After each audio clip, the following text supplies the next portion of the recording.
જેની પાસે ચાલો ભાઈ સાંભળો, કોઈની પાસે જમીન નથી તો એને સબ્જી કોઈ પણ બકાલું બનાવવું હોય બરાબર, તો એમ કે ભાઈ અમારી પાસે ક્યાં જમીન છે એટલે અમારે રેકડી વાળા પાસે લેવું પડે. હા, પણ એવું નથી. હા, જેની પાસે જમીન છે પણ રેકડી વાળા પાસે જાય છે, એ એક નબળાઈ છે.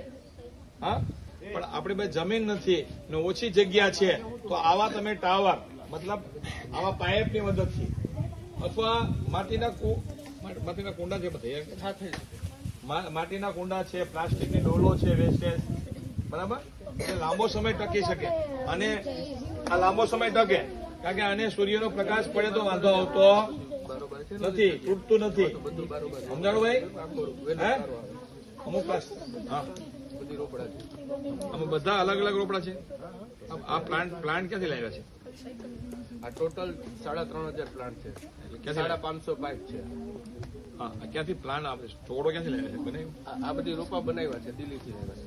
હે, દિલ્હીથી બધા રોપા લાવ્યા છે અલગ અલગ.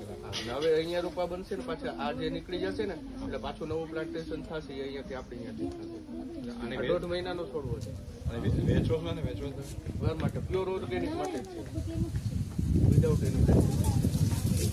હા ભાઈ છે આમાં કોઈ પણ એ ભાઈ તમે પંચાયત કરવાની ભાઈ. આ ટાવર પ્લાન્ટેશન હાઇડ્રોપોનિક્સ આ શું છે? એમાં છે ને અત્યારે બીજ નાખી દીધા, હવે એમાં રોપા તૈયાર થઈ જાય, પછી એમાં તૈયાર થઈ જશે પછી પાછું આમાં પ્લાન્ટેશન થઈ જાય. આમાં છે ને બીજ નાખવામાં આવ્યા છે, રોપ બનાવવામાં આવે છે.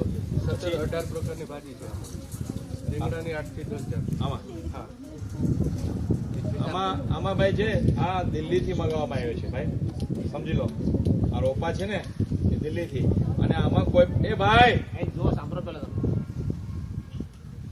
સત્યદેવ તું જા ભાઈ, સાયકલ નીકળાય.